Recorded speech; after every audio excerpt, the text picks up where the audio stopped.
Hi, everybody. Thanks so much for coming today. Welcome to the nearly one of the last Grand Challenges seminars, actually, of this year.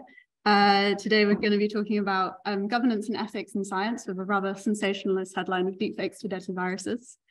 So firstly, I want to introduce our chair, Angelika, who will be introducing the rest of the panelists. And we're hoping for a very lively discussion with everybody. But thank you so much for coming. Thank you very much. My name is Angelika Kerasidou. I'm an associate professor in bioethics at the Ethics Centre here in Oxford, the Nuffield Department of Population Health, and a fellow of Reuben College. Thank you very much all for coming to this Grand Challenges event. We have a fantastic lineup of speakers today, and I think it's promising to be a really, really interesting afternoon. So thank you very much for coming. The way that it's going to run is all four speakers are going to speak first. I will introduce them in turn as they will come to give their talk. And then there's going to be a panel discussion and participation from you, questions from the floor. So please, as the speakers give their talks, make a note of any questions that you might have, and then you can bring them to the panel discussion later. And I hope and expect to see a lot of hands coming up when that time comes. So with no further ado, I'm going to introduce the first speaker, Dr. Lalitha Sundaram. Is a senior research associate, I hope I pronounced the name correctly, at Centre for the Study of Existential Risk at the University of Cambridge. Her research investigates real and perceived risks surrounding emerging biotechnologies, such as synthetic biology, with a particular emphasis on regulation and governance. So Lalitha, please. Are you ready to go? Yeah, great. Perfect, thank you.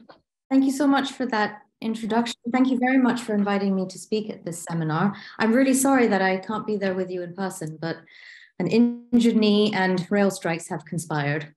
I'm especially sorry that I won't be able to participate fully in the discussion, but I am very happy to talk about the subjects that I discuss later on.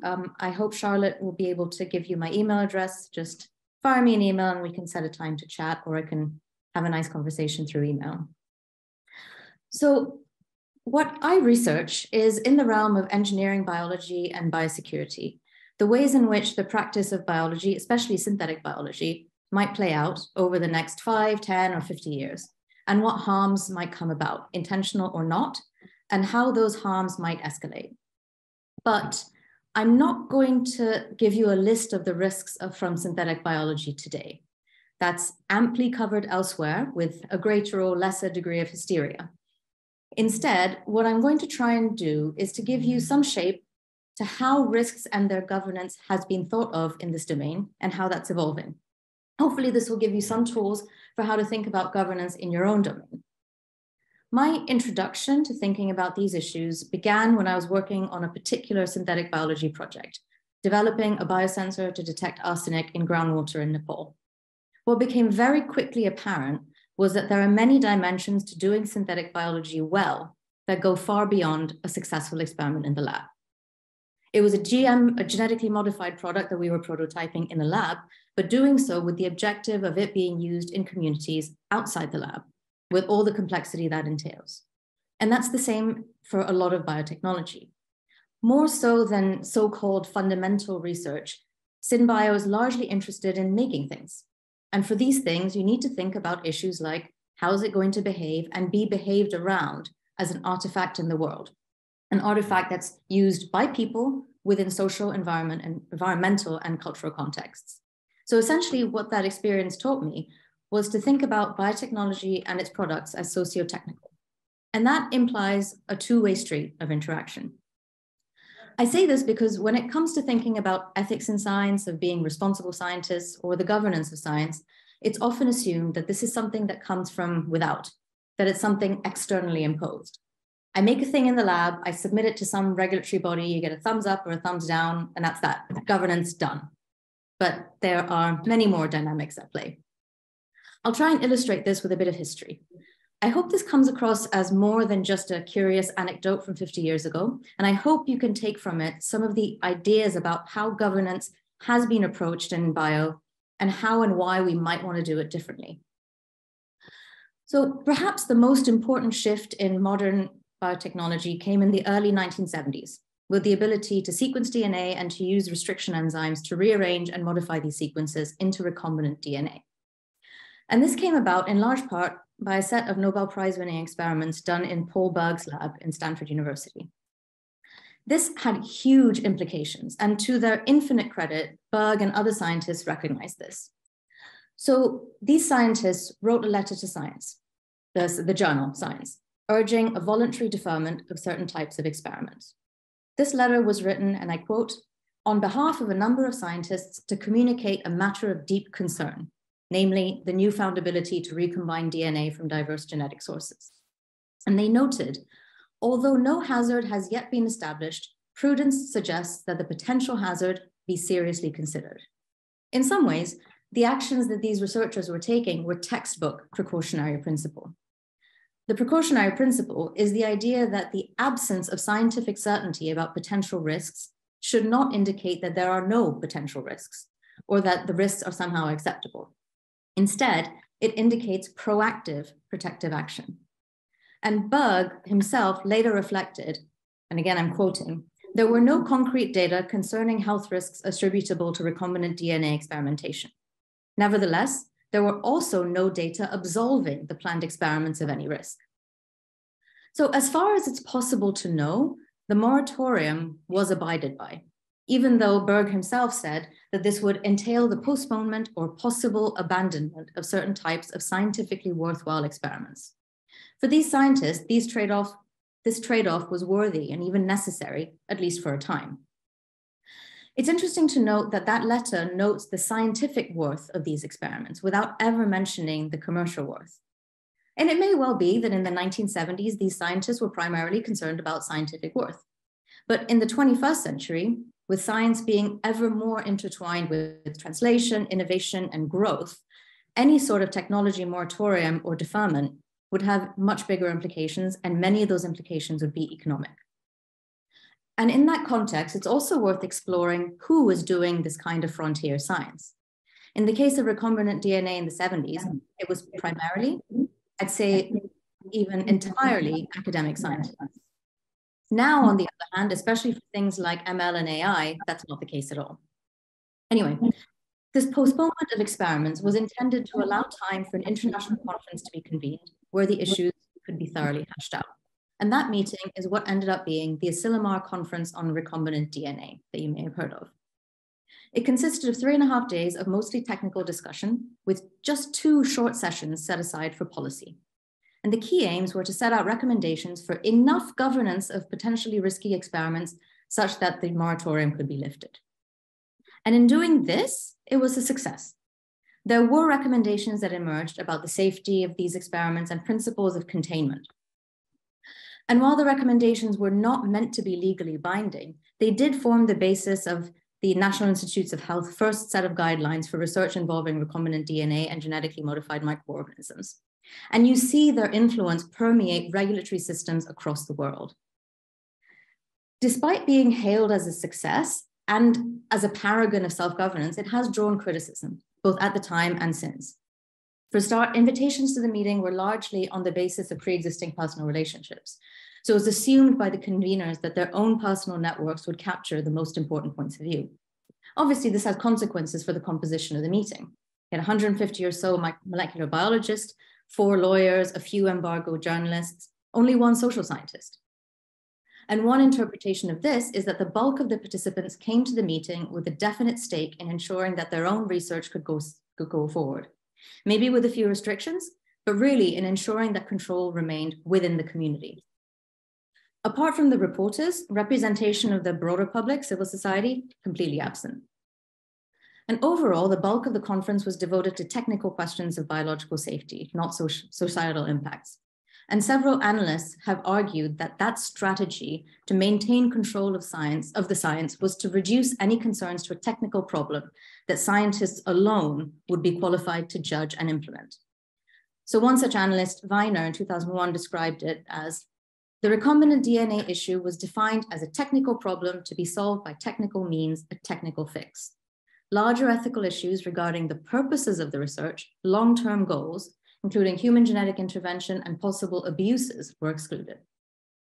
It was seen as a mechanism for scientists to maintain control over their environment.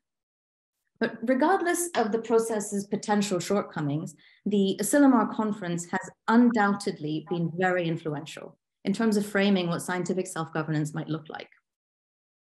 Since then, several other emerging scientific and technical disciplines have either called for or convened the Asilomar of X conferences, including nanotechnology, climate engineering, or artificial intelligence. But whether governance comes from within a community, as is sort of the case for Asilomar, or without, there are challenges, and challenges that are really hard. I'll mention just a couple of bits of theory to contextualize this. First is the Coleridge dilemma, whereby technologies at their early stages may be easier to control, where we don't know much about their applications and impacts. But once we do, that control becomes very difficult to exert. Related is the pacing problem, which describes situations where the rate of technological development far outstrips the agility and speed of governing institutions and systems. And we're certainly seeing this play out in synthetic biology. Certain regulatory framings have become fixed, like the dichotomy between genetically modified organisms aimed for deliberate release or contained use, or the assumption that the only relevant organisms to govern will be crop plants. It made sense at the time of those regulations, but those assumptions and designations hold less and less. Categories are no longer fixed. And in fact, with technology convergence, like AI being applied more and more to the life sciences, neither are disciplines. There are ways to deal with these challenges, though, and that's by thinking a little bit more broadly. And in synthetic biology, we're starting to. I'll leave it to the other speakers to talk about how it's going elsewhere. But in SynBio, it's interesting because governance is now seeming to be more simultaneously from without and from within. And it's happening throughout the process of innovation via mechanisms like anticipatory governance or midstream modulation, or overall, the concept of responsible research and innovation. And I'll very quickly go through this in the closing minute or two.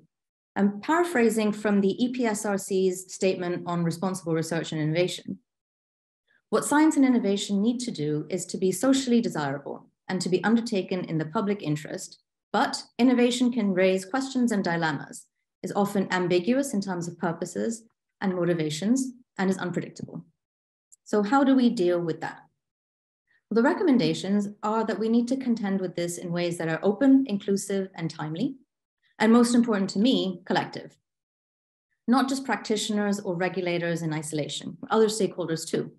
There are funders, journal publishers, intellectual property gatekeepers, and stakeholders like users, consumers, the public, or to be more correct, the publics. There are many sites of governance, and these are not separate nor discrete. They flow to and from each other, and we need to take that into account as well. And so what concepts of responsible research and innovation say that we need to do is to take care of the future through collective stewardship of science and innovation in the present.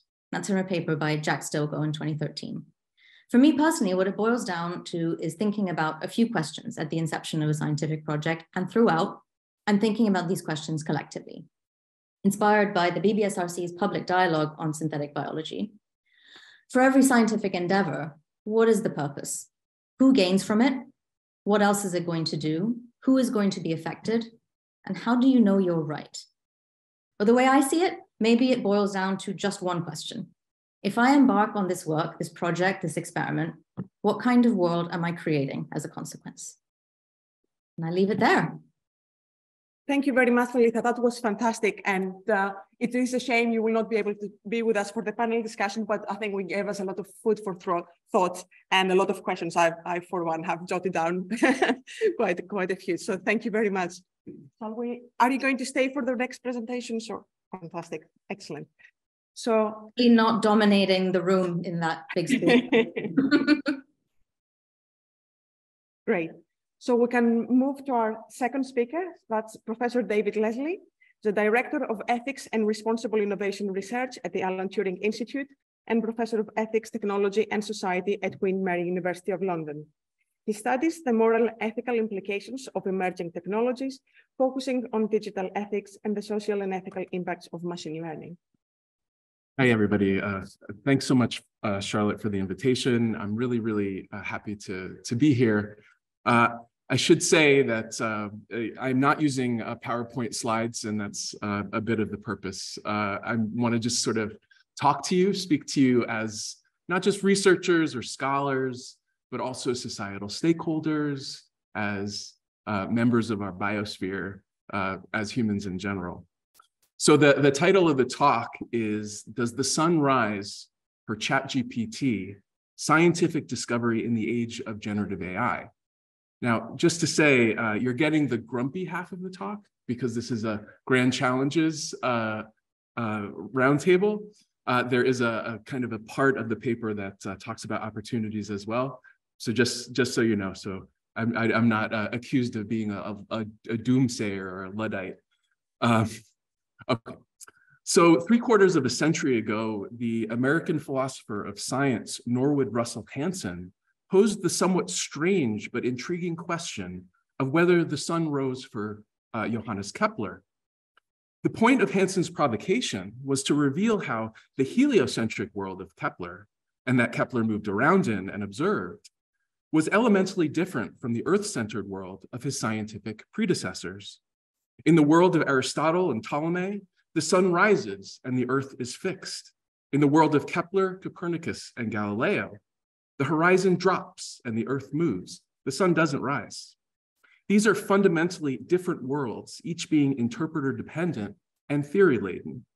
Ultimately, for Hanson, the worlds we navigate are worlds we together create through collaborative practices of theorization, interpretation, and argument.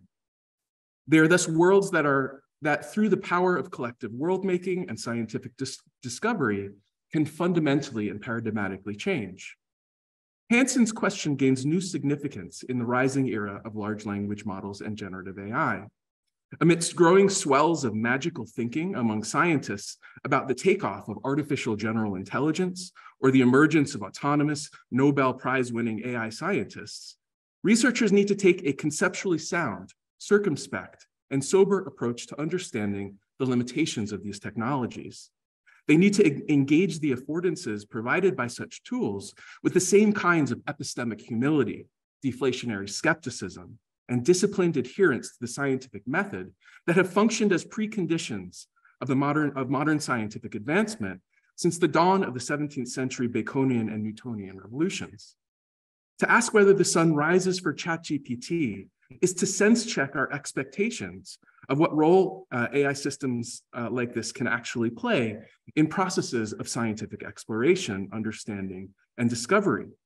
Such a question points us toward the acknowledgement of a fundamental limitation intrinsic to these systems, simultaneously as it prods us to recognize that contexts of scientific discovery are and have always been principal sites for human empowerment and for the expression of democratic agency and creativity. So what is this fundamental limitation and why should scientists care about it? Let's tackle this by answering our initial question, does the sun rise for ChatGPT? It may rightly be said that the sun does not rise for ChatGPT or any other generative AI system because such models don't even in a charitable sense have access to the meaning of the word sun, horizon, or world, or for that matter, a rudimentary capacity for sense-making, theorization, interpretation, or truth. Despite their outbursts of rhetorical prowess, generative models like ChatGPT lack warm-blooded access to the world of shared experience in which socially embodied pursuit of scientific discovery takes place. Contexts of discovery are human contexts. They are contexts of scientific sense-making that involve real-life processes of communication carried out cooperatively by members of an unbounded community of inquiry and interpretation. Regardless of how generative AI tools piece together vectorized representations of the modalities of the data they process, the categories and variables around which these data are scientifically organized and grasped are humanly constructed, defined through common criteria established in specific research contexts, and shaped by the interests, motivations, and beliefs of those who collect and manage them. Such categories and variables gain meaning in scientific practice only insofar as they are inferentially interrelated to a meshwork of other categories and variables in an evolving space of scientific reasons and justifications. For the connections between them to be meaningful at all, they must fit holistically into a wider fabric of scientific theories and understanding, a forever developing picture of the world, that is the ongoing interpretive accomplishment of an intergenerational community of scientific interlocutors. Acknowledging this primitivity of interpretation and collaborative world-making in the development of scientific understanding should serve as a crucial bubble-bursting function in the current rarefied climate of messianic hype surrounding foundation models in generative AI systems like ChatGPT.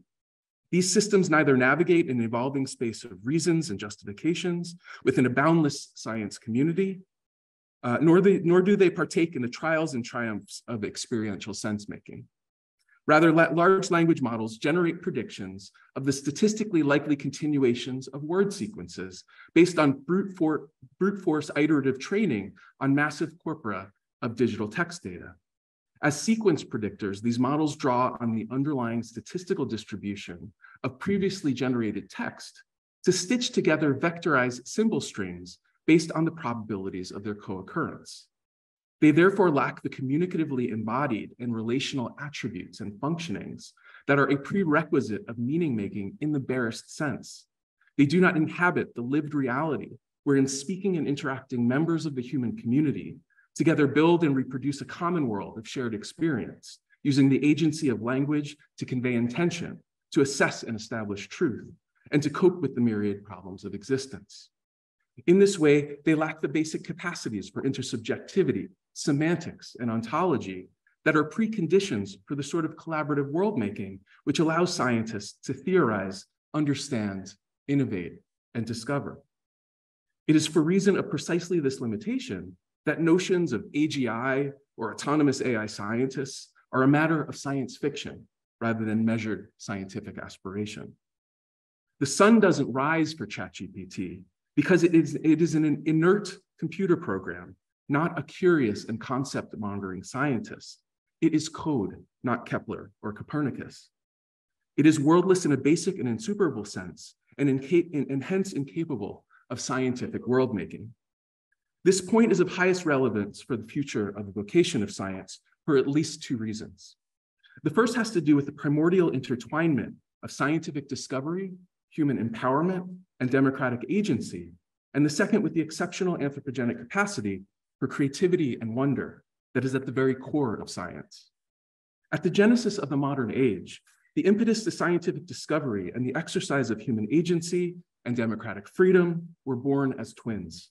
A new generation of experimental scientists such as Galileo, Boyle, Harvey, and Lavoisier revolutionized human capability for scientific ingenuity by challenging prevailing scholastic and Aristotelian orthodoxies and by abandoning the presumptive authority of tradition. These researchers conceived of science as a humble, methodological, and cooperative exploration of shared experience, a firsthand but self-admittedly fallible examination of the world that assumed an uncompromising see with your own eyes attitude, and that met all existing claims to truth with the mantra de omnibus dubitandum est, doubt everything, take nothing for granted. These scientists viewed the pursuit of scientific discovery as a civilizational endeavor that had to be forged in a crucible of open-ended, collaborative problem solving, and that could be actualized only through painstaking and ever-provisional forms of experimentation, reason-giving, and consensus formation. Modern scientists along these lines became responsible to each other for making sense of the world and for creating and reproducing the commonly held vocabularies that could alone shape possibilities of their innovation and their insight. Alongside its role as a systemic approach to expanding human understanding, science and the vocation of scientific discovery consequently became a principal site for the expression of democratic agency, critique, empowerment, and collective ingenuity. Such an emancipatory ethos of modern science sits in a potentially uneasy relationship with the kind of machine-led and data-driven modes of research and innovation that have been ushered in by the rising age of ChatGPT and generative AI. The past few years have seen the rapid emergence of large language model applications that promise to accelerate scientific productivity and enhance the efficiency of research practice. These systems can carry out brute force text mining, knowledge discovery, and information synthesis, and streamline scientific writing processes through the generation of literature reviews, article summaries, and academic papers. More recently, researchers have stitched together large transformer language models to create so-called intelligent agents, which can perform automated experiments by searching the internet, combing through existing documentation, and planning and executing laboratory activities. Across all these applications, a singular danger to the integrity of the modern scientific ethos arises in the growing reliance among scientists on what we might think of as the brass-bound authority of the given. Data-driven AI systems, like large language models, are at bottom driven by the given. Datum, the singular form of the word data in the original Latin, simply means that which is given, that which is to be taken for granted. These technologies are trained by ingesting vast amounts of data that derive from digital traces left by human activities and interactions of the past. They work by identifying patterns which emerge in the statistical aggregation of these datafied behavioral residua and drawing on them to produce anticipatory calculations about the present. In the case of ChatGPT, about what the average user, the prediction subject, wants to know, see, or hear. The authority of the given takes a hold precisely at this locus of prediction. Prompts are entered to query these models about the yet to be known, and they return results by deploying inscrutable mapping functions that pick out correlations that are predicated on the presumptive authority of the past. In virtue of their size and complexity, such models wield the authority of the given with an opacity that the querier cannot query. The substance and soundness of the rationale behind their predictions cannot be assessed or questioned.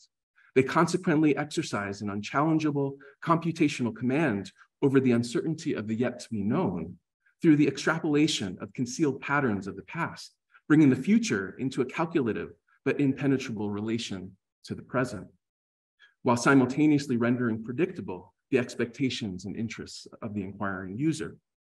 It is exactly in this exercise of the unquestionable authority of the given that the democratic and transformational ethos of modern science is put most in peril.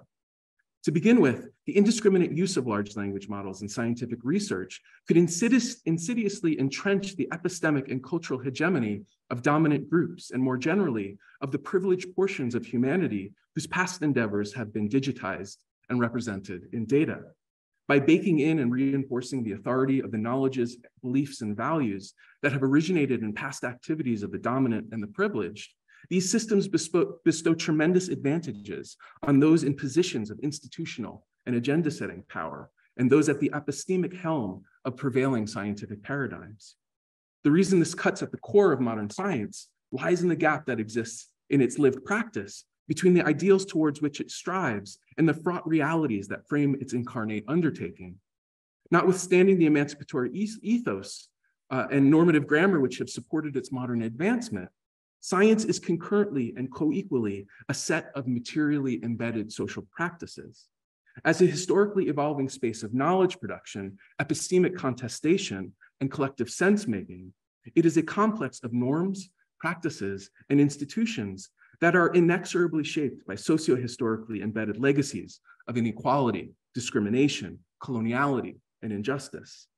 For this reason, the conditions of possibility for the generation of scientific knowledge, think here of the funding choices made, the research questions posed, the techniques and methods used, and the epistemic framings and approaches given credence.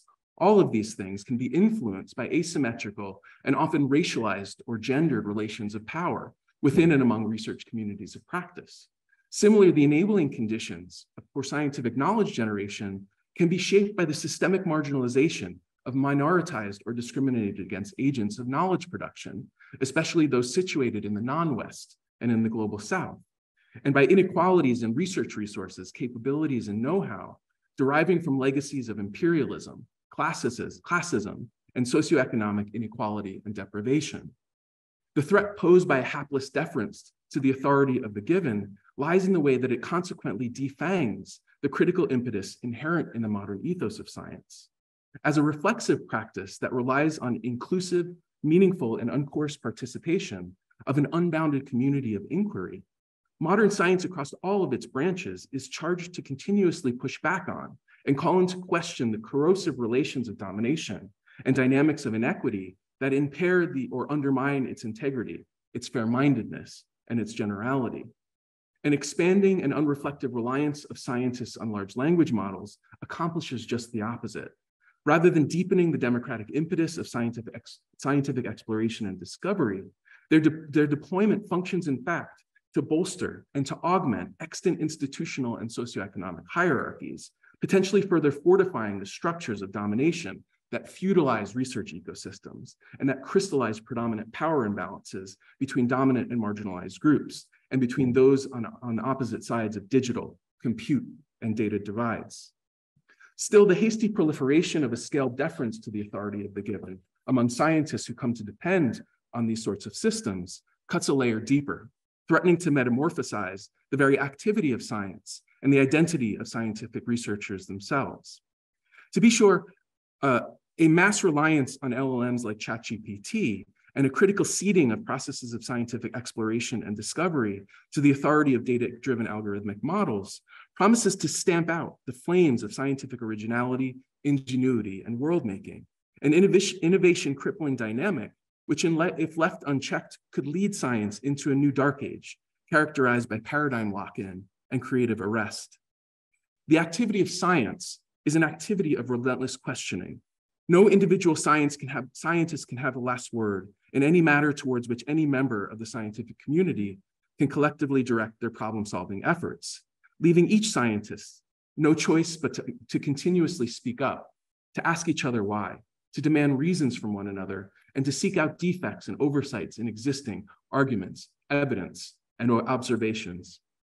The vocation of science, first and foremost, involves taking part in an interminable community of inquiry and intellectual search in the service of a collaborative pursuit of the yet to be known. And I'm wrapping it up here. Compliance with the authority of the given forces the activity of science in the opposite direction. The past web of scientific understandings and theories that has congealed and hardened in the language model becomes subtly and digitally veiled dogma. And the creative overhaul of scientific paradigms, as well as the discovery of new and previously unimagined realities, become ever scanter possibilities. The black box quality of the model, moreover, annuls the persistent questioning that is the very essence of scientific exploration. The machine, as oracle and augur, has the last word. It halts the thrust of inquisitiveness that is the lifeblood of this modern scientific calling. Here, the relationship of the scientist to scientific discovery becomes one of world-taking rather than world-making. Scientists are no longer creative agents who trade in the peradventures of an open and indeterminate future, seekers of unseen worlds to come. Rather, they become prediction subjects, constantly calculable in their interests, expectations, and imaginations, and obedient in their acceptance of the computational outputs as an article of faith, as a fortunate bequest of the irresistible authority of the given. This is the second mortal threat of to the future of vocation of science, an endangering of the exceptional anthropogenic capacity for creativity and wonder that is at the very core of scientific world-making per se. From Anaximander and Ptolemy to Kepler, Newton, Einstein, and beyond, the capacity of our species to discover new worlds afresh through revolutions in scientific understanding has been at the very heart of our ability to progress and develop. We are a species that is unconstrained in our pursuit of the boundless possibilities opened by the infinite generativity that derives from our unique aptitude for language, interpretation, and theory. And this has, since time immemorial, driven the restless and indefinite momentum of science itself. In the end, as Einstein observed, it is just such an exceptional human capacity for the yet to be known, the capacity for wonder and for the mysterious, that, quote, stands at the cradle of true art and true science. Sorry, I know I went over.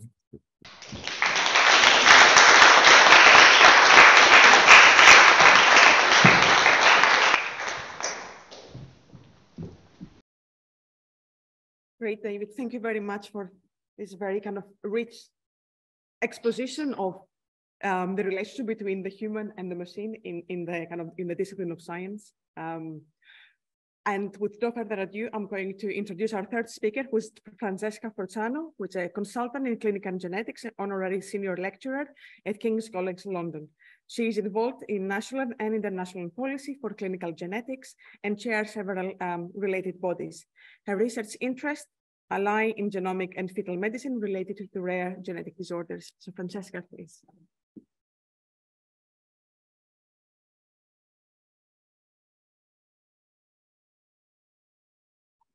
I apologize, I do have slides. And I've been grandly challenged to present you in 10 minutes all the most tricky ethical issues in my discipline. Sorry. Which are very numerous. Well, I'll try to speak over the slides in the meantime. Thank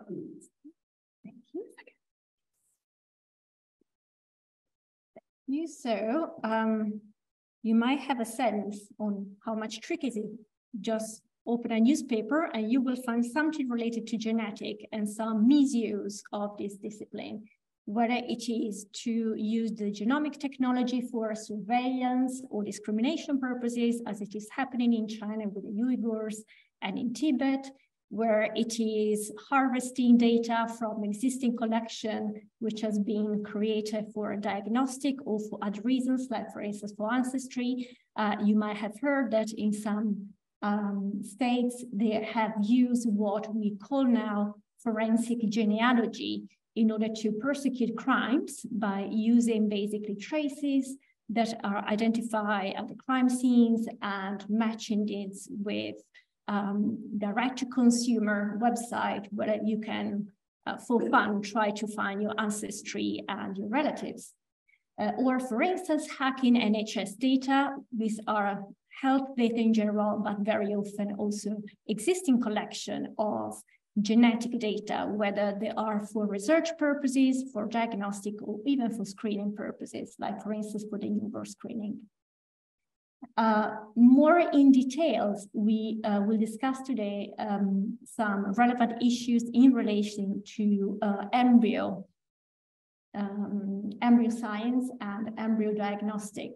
You might have heard that about 5 years ago, there was a huge international scandal with a Chinese scientist having exploited the technology of genome editing on an embryo in order to in theory, edit embryos, which seems that was not so successful, but anyway, that was the first attempt in the world, unfortunately not the last one, but this has created a huge scandal, and the international community reacted to this situation, but not to say that this is not something that might happen potentially in the future, whether the technology might get better, and the society might consider this appropriate.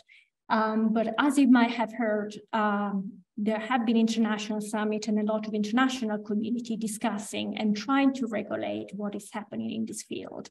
And there have been some notable scientists, very well known in the community. Maybe these names will not mean much to you, but for instance, Fyodor Urnov is a professor at Berkeley and a collaborator of Jennifer Doudna, who is the one who has won the Nobel Prize for CRISPR-Cas9. And they are creating a new clinical trial by using gene editing, somatic gene editing, not germline gene editing, to cure disease.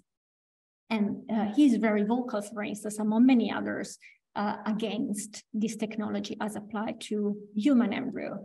But this is not the only technology which has been currently applied to embryos. There have been other tests, not for rare disorders, but for common disorders, more widely sold in the market in the pre-implantation domain, with, particularly in assisted reproductive technologies. You might have seen quite a few articles in the newspapers. The titles vary from the first Gattaca baby, the new test that will promise you to have a perfectly healthy embryo, or the most healthy embryo that you can have, to reach the last terminology of hipster eugenics. And this is what sometimes people who are choosing this technology are called. But what are we talking about in particular? The test that we are discussing about is a test that is now called PGTP. What does PGTP means? PGT is basically the context. It means pre-implantation genetic testing. So this is all the possible technologies that you can apply in testing an embryo before you implant this embryo in the uterus of the mother, the future mother, or to make a selection. on which one to implant or not to implant. P stands for polygenic risk scores. The polygenic risk scores is basically the technology that you are applying in that context, okay? So with a PGT, we are discussing about doing a test on embryos conceived in vitro in order to make a selection on whether to implant them or not, or in which order in the utero of the future mother. And the tool that we are discussing a bit more now is the polygenic risk scores. I'm not sure you're familiar with that, so I'm going to explain briefly what a polygenic risk score is. I'm sorry that you might not see the very top of the slide where the title is, but hopefully by just speaking through, we can overcome that. So polygenic risk score is a test that has been created in the context of common complex disorders. What are the common complex disorders? Situations like cardiovascular disorders, diabetes, schizophrenia, autism, you name it. So a lot of very common conditions that affect more or less everyone in the course of our life. These are called also multifactorial disorder. So in order to develop it, they are usually a combination of various factors which concur to the development of the disease. Environmental factors, lifestyle choices, and a little bit of genetic predisposition. This is something that we all more or less know because we have seen that in families, they tend to run more frequently diabetes or maybe hypertension or something like that. Lifestyle choices, what they are, for instance, what you eat, how much exercise you do, if you smoke or not, and environmental factors, for instance, if you live in a very polluted areas or close to Chernobyl maybe, or something like that, okay? So the interplay of all of this is what causes the condition, okay? Usually environmental factors and lifestyle choices are those who have the most weight. Just think about smoking and lung cancer, for instance, okay? In other situations, it might be slightly different. So basically the PRSs, the polygenic risk scores, have been created to identify the genetic component of these conditions, which is just one of the components, okay? It's important to know and to remember that PRSs, this polygenic score, does not exist in nature. It's something that it is created statistically, okay? So this is a combination of numerous variants. Usually there are 100,000, even millions of different variants across your DNA. And this has been found through very complicated research to be associated in a certain pattern with some condition more common than not, okay? So this has been created in a complicated statistical method to answer a specific research question, okay? It depends on how you have created it, the context you use, the population you have used. You might end up with different PRSs, even for the same condition. And to add complications in complication, it has been demonstrated that different PRSs for the same condition might actually provide a slightly different risk, even in the same population. So it's very difficult as analysis, it's a very complicated research, but also translated into practice is not very straightforward. So there are many limits with these PRSs. So first of all, the PRS provides a relative risk of a condition, not an absolute risk. So for instance, if I found a PRS for, let's say, schizophrenia, which has a very, very good performance, it might have like a 50% power. That means that you are 50% more likely or less likely to develop schizophrenia, which is a very good result. What it means in practice, that instead of having 1% risk of the general population, you have 0.5% risk. Is this significant enough in practice? Pleiotropy, what it means pleiotropy in genetics, that one variant might have different effects. Okay, it might have an effect on the heart, an effect on the brain, an effect on the limbs. And one variant might potentially have effects with different signs. Maybe something very positive for one thing and very negative for another thing. And maybe not all of these are known or are understood at the moment, particularly because all these variants that we are talking about are not necessarily variants in individual genes that we know what they are doing and we know which kind of effect they have. They might be located inside the genes, outside the genes, in regulatory region. We don't know. It is an association. We just say, this is more commonly found. I have no clue what they do, okay? Usually when scientists have created these PRSs, they have considered them in a specific context of that population. They know the age, they know the environment, lifestyle choices, and even when we are trying to apply them now in this context, we find that usually they work best when they are combined with many other factors to make a sense of whether that specific individual might have indeed an increased risk or not for that particular condition. So they usually do not really work well as a standalone marker.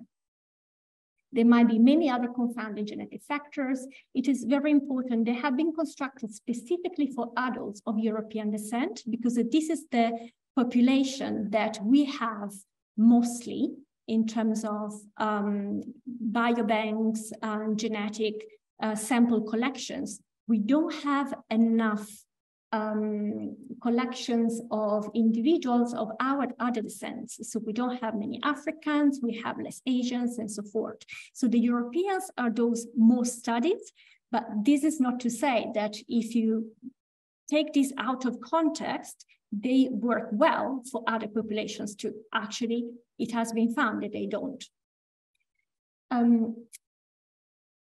This we have mentioned. Okay, so at the end of the day, at present, there is no current evidence that these PRSs do actually have clinical utility in practice in their original context. So we are starting now some pilots in the US, in the UK as well. You might have heard there is a project within Genomic England, which is called the HEART project, to try to see whether introducing PRSs among others kind of markers in the general population might help us in understanding if some individual might be at higher risk, for instance, for cardiovascular disorder over the next years or not, and whether any treatment to try to reduce this risk might be helpful or not. This is still in the pilot stage, which means it's a research stage. It's not clinical diagnostic or treatment. It's not a standard, okay?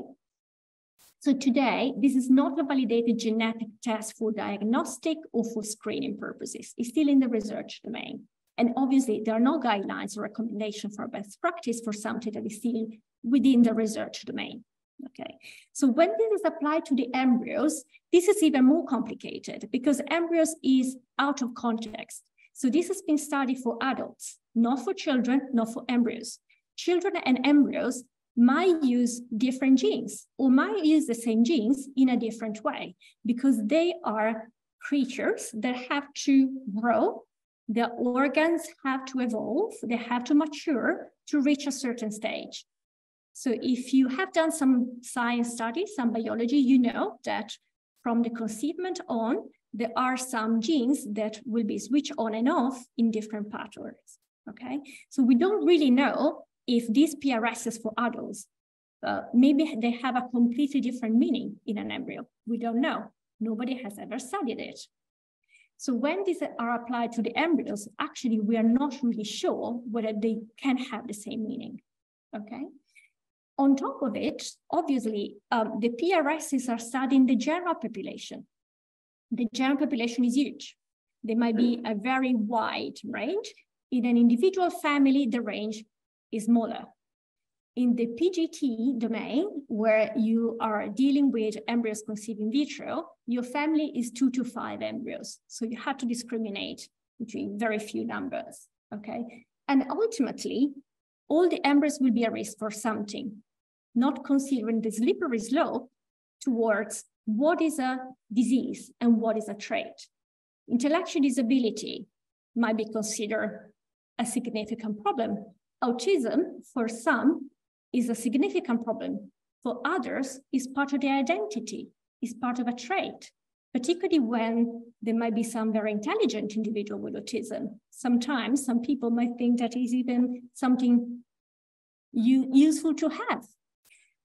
So these numerous problems in relation to the PGTP has raised a lot of concern across different scientific societies, and quite a few of them have released statements against this practice.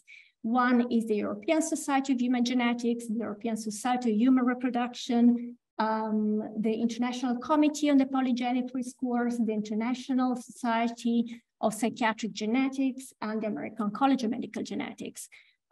So everyone basically underlines that the evidence of safety and effectiveness is necessary before dissemination of new intervention in clinical practice.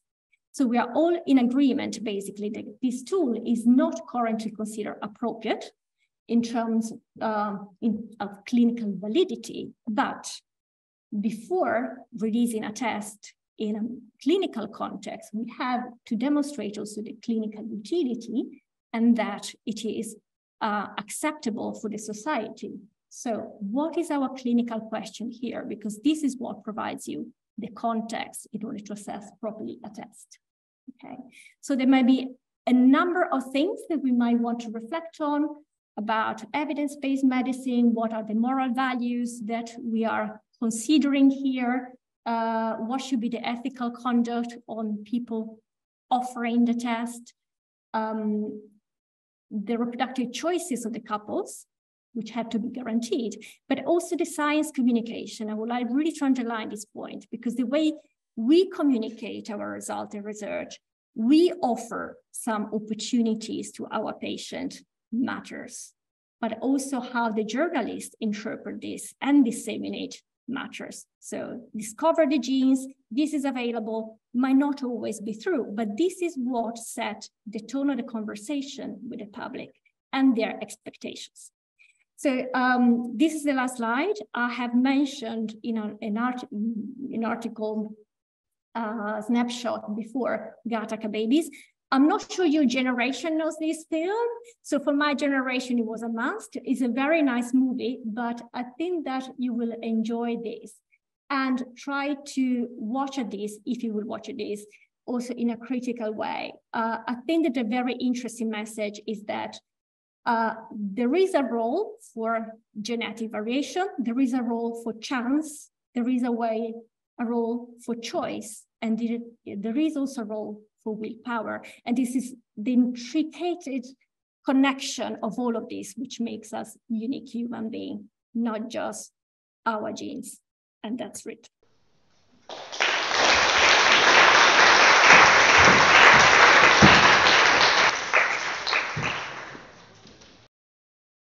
Thank you very much, Francesca.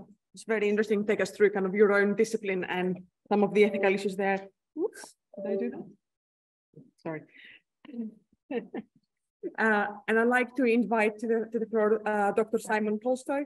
He's a reader of bioethics at the University of Portsmouth and sits as a chair on multiple ethics and governance committees.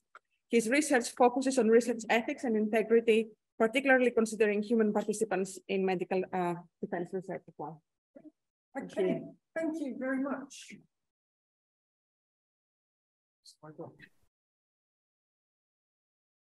Right, just while we're getting that sorted out, if we wanted to summarize research as 2 key activities, what would those 2 key activities be? I've got hopefully a lot of people on DTP training programs here. So if you wanted to summarize research, 2 key activities, what ideas from the floor, what would they be? Does anyone here do research? Idea generation, okay? And come up with solutions. Come up with solutions to problems. Creativity. Creativity. I was actually thinking even more practically than that. I chair research ethics committees, and we have to think really practically all the time. And I think probably the first key thing we do as researchers is actually just doing good experiments and good investigations. You know, we have to do kind of high quality work if we want people to trust our work. I think probably the second key activity we have as researchers, which is often forgotten, is actually communicating that to other people, because it's all well and good to find the cure for cancer, but if you don't tell anyone about it, you know, what's the point of that? And so it's somewhat shocking to hear the figure that the full 50% of research is not actually ever published or communicated elsewhere. Now, I didn't actually believe that when I first heard that figure. So we sat down and we looked at all the research projects that came through my research ethics committee and looked to see, well, how many of these actually do publish? And we went back about 6 or 7 years. And actually, rather than 50%, we found that only a third of projects that had been reviewed by my Health Research Authority Research Committee. So this is the Research Ethics Committee that reviews projects that happen in the NHS. Only a third of those projects involving human patients conducted in a clinical setting actually publish. And that's really shocking, because you think of, you know, as researchers, we tell people how worthwhile our research is, but gosh, only a third of those things actually get published.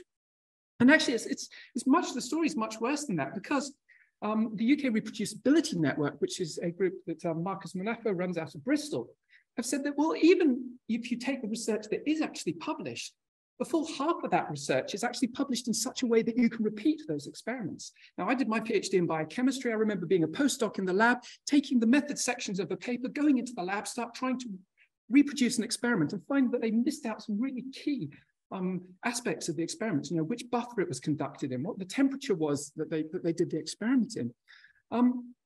So if half of research isn't published, and if the half of the research that is published isn't actually reported well enough, what you then also find is of the research that's remaining, I think we're down to about 25% now, only half of that, if you actually manage to do it, you get up the same results again.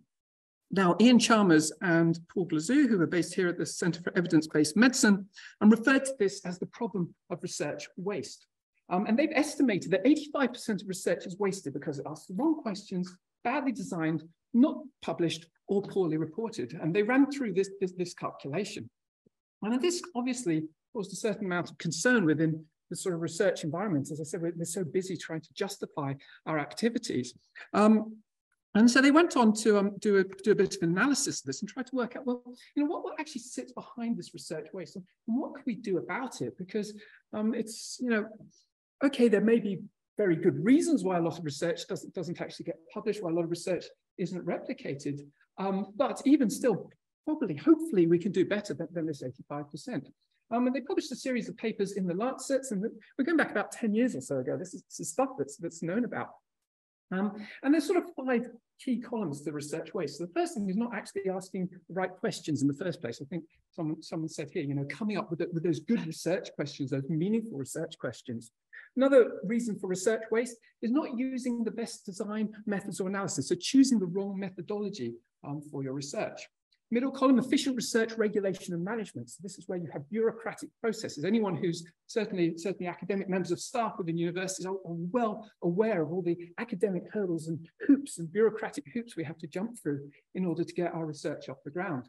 Then you get to this problem of actually publishing research and then publishing it in a way that it can actually be used. And Ian Chalmers and Paul Glazou, so they were originally based here. Ian's now retired and Paul has gone to Australia, but they've done an excellent job of highlighting these issues to the research community. And in fact, I first came across it at a conference in Amsterdam, conference on research integrity, and one and only time a conference photographer has actually taken a photograph that was of any good at all was that one in the top corner, where they actually had me raising my hand to ask Paul a question in his talk, where he was basically complaining about the role of research ethics committees in particular, and saying that, you know, they slow projects down and cause quite a lot of waste. Now, as a chair of research ethics committees, I disagreed with that. I said, well, actually, you know, as research ethics committees, we try to support researchers. We like good research, you know, we try to encourage good research. And so Ian and Paul were probably a bit cheeky, and they said, okay, well, why don't you collaborate with us in the first place? And for various reasons, we went to do some research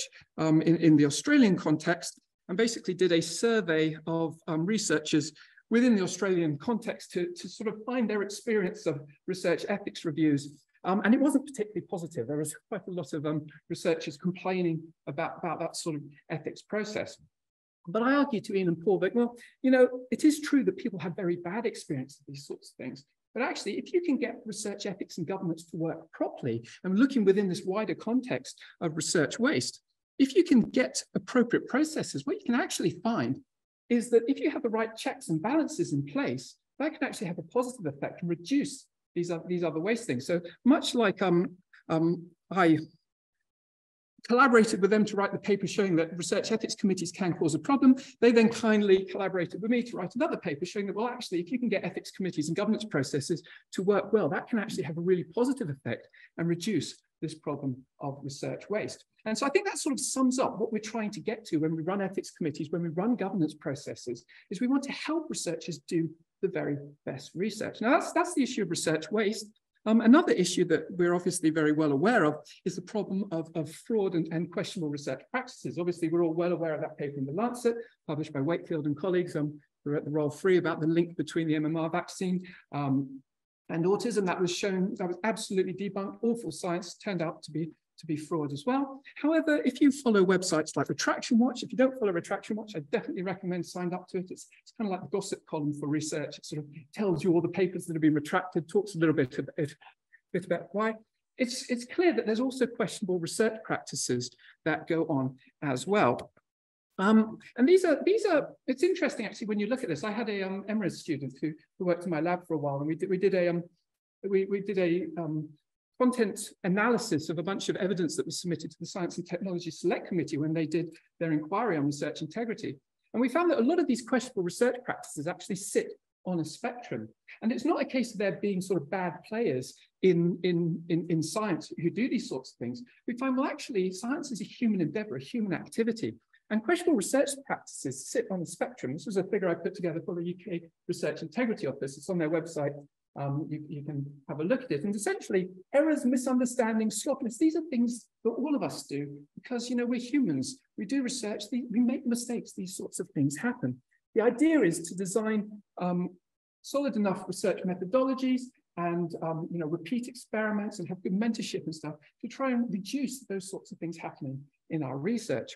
However, as you go up this spectrum, you sort of soon move from, say, sloppiness into incompetence. Choosing the wrong methodology is one of the reasons for research waste. Then you get into things like falsification, fabrication, making up results, and, you know, ultimately things like criminality, which, you know, the Wakefield case was very close to that. You can look at the sort of reasons why these sorts of things happen. I think things down the sort of errors, misunderstanding side of the spectrum often happen because of time pressures. I think the other end of the spectrum very often happen because of financial pressures, but that's worth just sort of bearing in mind if you have those sorts of pressures on your time or on you when you're conducting your research, the fact that the spectrum can tie in to those sorts of things.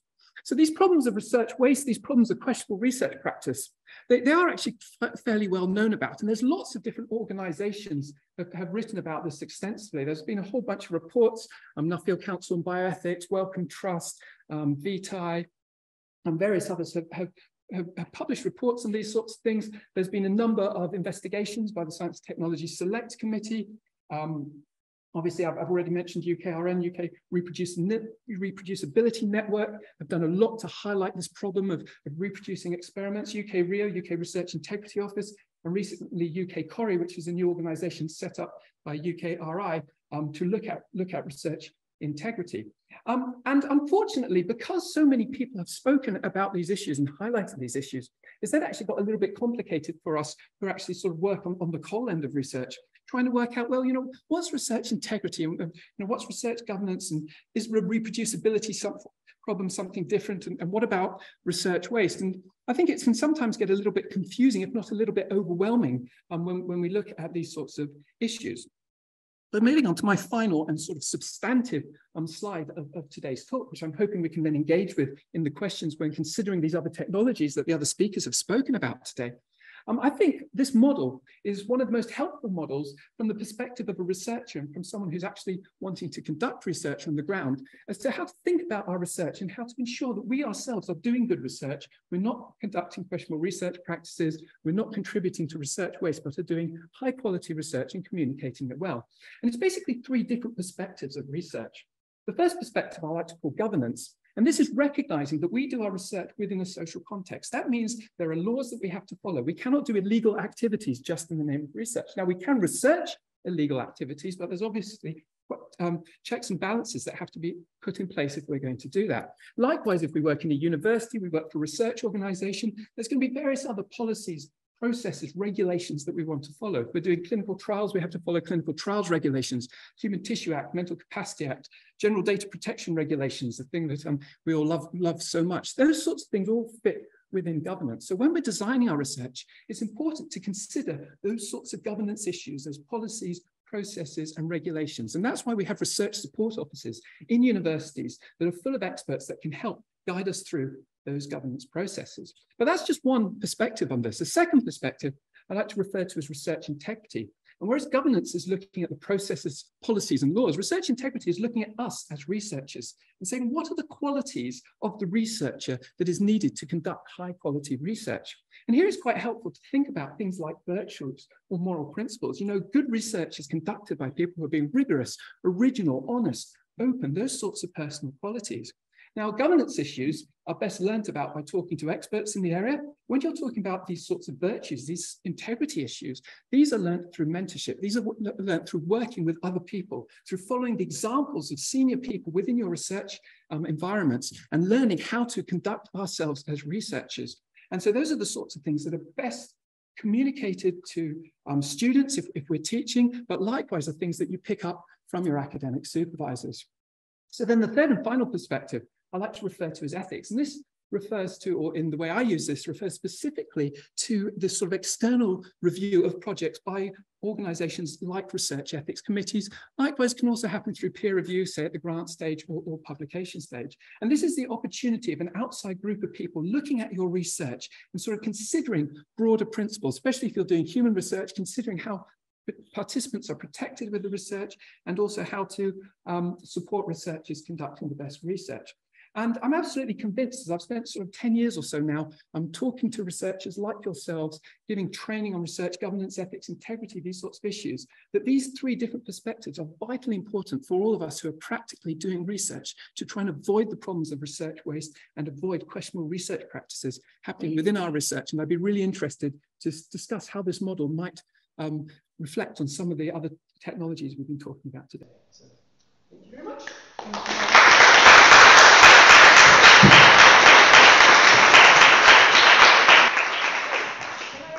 Speakers now to join me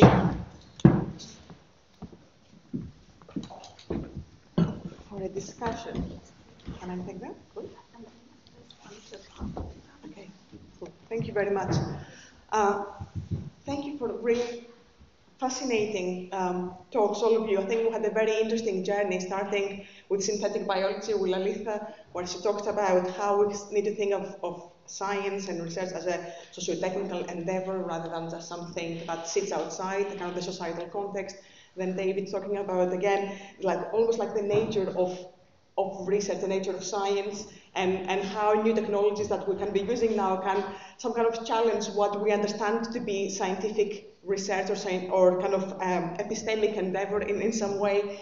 Then to Francesca's talk about a very particular kind of applied research, applied science in the context in the clinic about pre-implantation genetic diagnosis and the risks and benefits that exist there, and kind of the ethical issues that arise, and finally with final talk on kind of ethics and integrity and research and innovation and the governance of ethics. Of research within that context. And I would like we have some time, not as much time as we're hoping to have for discussion, but still I will not want to rob you from the opportunity to ask questions to our panelists, but I would like to start us off in a conversation by, first of all, thinking, kind of prompting myself from the title of the roundtable today. What do you see, and this is to all three speakers, what do you see as the relationship between ethics governance, so the role that ethics committees play in ensuring good research, and ethics as a discipline, as a different kind of humanities discipline, and how do you see that interplay and relationship with scientific research? And shall I start with you since you're holding the Sure. Yeah, I mean, I think I see the discipline of ethics continuous with research ethics, right? I mean, when we think about, in particular, AI ethics or ethics for data science, we like to sort of separate our concerns into two categories. We've got the question of what type of ethical values are sort of driving or steering the direction of travel for the innovation. And so there we do need to have a foothold in a wider kind of frame of principles and more general kind of orientations about acting ethically in the world. But then you have this other kind of track that we also are concerned with, which has to do with the kind of practical principles of the research, right? So in AI or data science, we're very concerned with, safety and security, reliability and robustness, fairness, transparency and accountability. All of those specific practical principles implicate the practices themselves rather than the kind of direction of the practices. And so I would say that we move around in that space. But one other thing I'll just mention, which we haven't really explored in any of the talks, is the importance of co-creation and public involvement. So ethics, from my perspective, is about ensuring that you've got democratic governance, social license, public consent in mission-driven research. So mission-driven research needs to be society-led. And so as a person who does ethics, I sort of recognize that we live in a world with a plurality of values. And so we need to ask people who are impacted by the technologies where their values are going and how they would like to shape the future of the technology. And so we need to think of it that way as well. We need to involve the public and educate the public, make sure that they're moving along with us in the research. Thank you. Yeah, just to connect to what you just said, maybe some people think that research is something new, innovative, just to explore things, to go wherever. Actually, we have to go somewhere, not wherever. And this can only be done in a more contextualized way. Obviously, I am a doctor, so my context is healthcare, so ethics here is paramount because we are talking about individuals, but whichever kind of research we are doing will have an impact on individuals, on our planet Earth, and will be using resources that we all share. So we have also to make sure that we will use the resources in a judicious way, because we might be using the resources for something, which means that it's not used for something else that may was more relevant for everyone. Just in relation to the grumpiness of some people of the fact that research ethics committee might take a long time to give an answer. So I might have a couple just a comment. One reason might be because it is my impression that ethics committee are very much underfunded, and they often rely on people working for free in their own time. And this is obviously something that we have to consider more responsibly. And if we don't fund them properly, obviously they will struggle in a more and more complex research environment. And the second is that it is also possible that their research question or method or some component, let's say, of their research plan was probably not so adequate. So one way to go around this would be to consider this a priori and incorporate this reasoning when proposing a research plan, and maybe having a discussion about this with the ethics committees before and not at the very last step, in order to make sure that this will go through a bit quicker. Brilliant, thank you. Okay, I think I can shoehorn what I want to say in regards to this question. So interestingly, the criticism about research ethics committees taking too long, we tested by putting together a fast-track research ethics committee soon after COVID, and we were able to turn around clinical trial reviews in 8 days. And what turned out to be the case fairly soon afterwards was that it's not actually research ethics committees that slow things down, it's other governance processes that cause the main problem. So whether or not it's within the NHS, it's checking all the data protection stuff. If you're working in the MHRA, Medicines and Health Regulatory Agency, they take a lot longer reviewing things. And I think one of the reasons why ethics committees can do things relatively quickly is because we've got really good guidelines that we can follow when we're reviewing certain types of projects. A good example was the human challenge COVID studies, where people were exposed to SARS-CoV-2. There were 3 of those studies that were conducted. I sat on the ethics committee for all 3 of those, and we were able to rely on guidance documents produced by the World Health Organization about the sorts of questions that it's good to ask when looking at human challenge studies, which takes us to the question that was asked. And I think there is a role for ethics committees and philosophical ethicists to look at big issues like human challenge studies and come up with guidelines and policies that can then be turned into these governance documents that then the practical ethics committees, such as the ones that I'm sitting on, can then take that guidance off the shelf and see how that applies to the projects that we're looking at. Now, we can feed back as to how well that guidance has actually worked, but I think there's those two key roles for ethics committees. There's the coming up with the guidance and the policies role, and then there's that very practical role, which is where the research ethics committees can come in. But it is not the case that it's research ethics committees that slow things down. We've actually shown that it's other places within the governance process, and people just call it ethics. We need to get through ethics, we need to get over ethics. Actually, ethics is quite quick. It's all the other things that take a long time.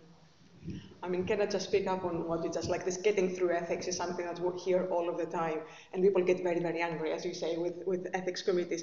But the idea of the way that when I teach, the way I talk to my students, like you need to kind of research this ethics in action. You're always making kind of value-laden choices about the methodology, about how you're going to conduct your research, even what question, like even before the methodology, what question you're going to ask. All these kind of ethical questions, because they're value-laden questions. So. And research is not just kind of doing your consent forms, but there is a lot more thinking around it. And I think like the talks today kind of demonstrated that very well. But according to my watch, we have like 7 minutes left for discussion. So I would like to open the discussion with the floor. Yeah. So please.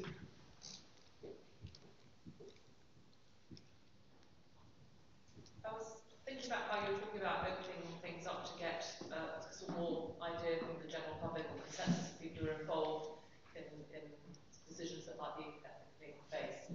How do you go about doing that? I'm thinking in terms of like the Brexit discussion, which was had an answer given to it, but is it based on knowledge and informed decision making, or is it based on a sort of knee-jerk reaction to something? Because I think a lot of the problems with ethical problems is there are very knee-jerk reactions available to most of these things, based often on very ill-informed knowledge. Yeah, I mean, I think there's a kind of a deep a set of expertise behind running responsible, deliberative, democratic processes. So like citizens' juries, citizens' assemblies, where the methodologies have been developed over actually, the last 50 years, where you have, for instance, so you don't have knee-jerk reactions. You spend the time to make sure through cognitive equity that everybody has a good starting point of knowledge to sort of reflectively deliberate and talk with one another about the topics that are being discussed. So a quick example would be my team with the ICO wrote the National AI Explainability Guidance in 2020, and our starting point in that research, because it was research, was holding citizens' juries in Coventry and Manchester. And these were not, kind of one-day events. These were a week-long series of discussions with the public, where the first couple of days were we offered them kind of lectures from various people. We offered them upskilling in the things that they felt they weren't comfortable with. And so just to say, I think that it's an investment, but to do it right, but we do have the kind of intellectual capital to actually do it right in terms of proper public participation and involvement. Can I come in on that one as well? Sure. So from a practical perspective with research ethics committees, we ask for evidence of patient and public involvement and engagement in all research projects now, and that is now a requirement, and it's been put in the new clinical trials regulations as well. But when a study comes through, they need to show some sort of evidence that they've gone out to patient communities and have that justification for actually doing the research. That's really interesting, actually, because when you look at a research ethics committee, the nature of a research ethics committee is that you do have to read and understand a fairly complex protocol and be able to have that discussion in the committee, which means it's not accessible for just everyone to join the committee. But by having that PPI step as well, that makes it accessible for everyone to comment on those sorts of things. And we're always looking for new ways of involving patients and the public in the decisions that ethics committees make. Can I just underline interesting, patient and public. These are two different categories. Just remember that they have different views. Both of them are very important, but they have to be considered separately. So if you're patient, you don't have necessarily public, and vice versa, because they have different experiences. Thank you. Any other questions? Can I ask a question? Because it struck me, so with the AI, so I sit on ethics committees and I've reviewed AI projects before, but where the AI is used is not in terms of ChatGPT, it's using artificial intelligence to help focus, say, users of the technology on certain things. So you have, I chair the MOD's Research Ethics Committee, you have people in a very complex environment and they need to have their attention focused on specific things. So they use AI to help guide the focus of people. Does that raise different issues to the ones you were talking about? Or does that raise more concerning issues? Or that was just what struck me as listening to your talk. I mean, I think that the issue that happens when you've got the systems kind of dictating what's important in the text is basically what you're describing is, I mean, there are two issues. First, when you or I are interpreting kind of a long piece, we will likely come up with very different sets of priorities and interpretations of what's meaningful in those texts. And so when you have a text mining system do it, you are going to lose. You're bringing a standardization where context and understanding is centrally important. And then, I mean, the other real issue is once we start offloading this labor, right, onto an algorithmic system, there's a slippery slope between this and sort of de-skilling critical thinking skills. And where we in government, for instance, priorities of efficiency, right, priorities of productivity are so important now that we could easily supplant other values that we have and other mechanisms to build integrity, which involve kind of cognitive participation in virtue of leaning too heavily on so-called AI for text mining. So does it concern you that it's actually being used already for those sorts of things? I think we do need to, in a sense, be reflective of the fact that we do live in a move fast and break things kind of culture with technology. And so oftentimes we won't see the transformative effects until after they happen. So yeah, I mean, I think the MOD, I mean, is a different story. You know, I know that situational awareness for the way their kind of culture works is important. And so I would want to understand if they thought clearly about de-skilling and how they're kind of using the technology. But yeah, I mean, it would obviously be concerning, yeah. Are there any questions from the floor? If not, can I ask like one possibly final question, looking at the time?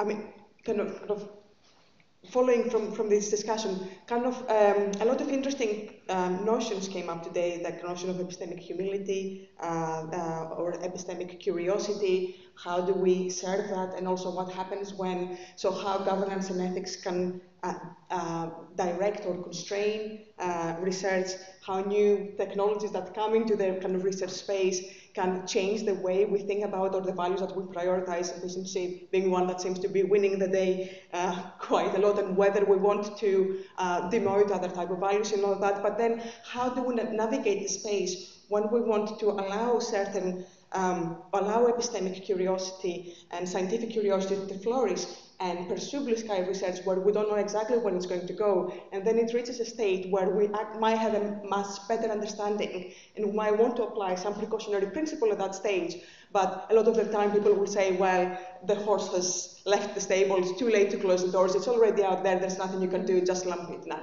And ethicists can be writing a lot of interesting papers that nobody will read and nobody will enact in the end of the day, because now innovation research, like other type of principles and other type of values take priority now because we've reached a certain state. So how do you, like in a practical way, navigate that space, trying to do original blue sky research, but also then bring it to the clinic, and what stage, but also how do we think of that ethically and philosophically, and how do we think that from a governance point of view? So who would like to start? I can just give an example. It was very interesting sitting on the ethics committee looking at the human challenge studies for COVID, and we were seeing all these academic papers coming out, and yet we were reviewing those studies and giving them favourable opinions to people doing that research. And I think the link between the academic papers and what we were actually considering on the ground when we were making those decisions wasn't necessarily straightforward. Now, we've had the opportunity to sort of do in fact, I've been in Brussels for most of this week talking specifically about human challenge studies and COVID and trying to relate this back to some of the other thinking. But I think one of the other speakers mentioned something that once the technology starts getting used, things start to move a lot quicker than I think the academics can keep up with the thinking. And then that's quite an interesting relationship. But yeah, I mean, if anyone wants a really interesting philosophical job, so to speak, join the Research Ethics Committee, because it's absolutely fascinating how these things practically play out as opposed to, what happens in the literature. I think I would say that it's important to prioritize the primitivity of the social, which is to say, and the socio-technical. So to understand that regardless of what technological system we're talking about, it could be in synthetic biology, it could be AI, it could be the polygenic risk scoring. These are human creations, and at the end of the day, we are the ones who hold the steering wheel, and it's the minute that we start to sort of inch towards technological determinism, right, where we think that the horse is out of the barn, the technologies are just have gotten away from us. It's at that moment that that society will change, and that the world will, technology will in fact change us. So I just think it's important to remain in the driver's seat and to understand that these are tools, and that we should not engage in navel gazing, right? Which is a tendency that we have, especially in technological society. Yeah, so I was going actually to make a comment around this before. In our fields, things are moving very fast. So it's very difficult that any law will be quick enough to regulate and normate everything like this. COVID was a bit strange situation. It was a pandemic. It was like a national and international emergency. Everyone acted in a slightly different way. It were emergency government's decisions. Usually this is not happening for science. And this is where multiple committees, including scientific societies, university ethical committees, are stepping in order to do some form of oversight. Not to say that even the peer reviewing processes of the papers, the ethical committees of the journals, they all are stakeholders in this. But also it's important to remember that when horses are out of the stable, it's not that at that stage nobody is responsible anymore. Each and every one of us is responsible and continue to be responsible. So everyone can do something in relation to this. If there is something that is not going the right direction, there is always a chance to stop it and redirect it, and to have a discussion around this at the societal level and decide whether maybe it's time to stop doing this, or to do something different, or to enable some different rulings. This is happening always, and it can happen. I think that we have to change our mindset in order to try to be actors of what is happening and not just spectators. Thank you very much. And I think with this very positive note, I'd like to thank all our speakers today for a very interesting presentation, a very interesting discussion. I really hope you enjoyed it. And I'm sure there are a lot more questions in your minds, like there are definitely a lot of questions in my notes, but maybe you can reach out to them, but kind of discuss them further. But thank you very much for your participation, for being here today.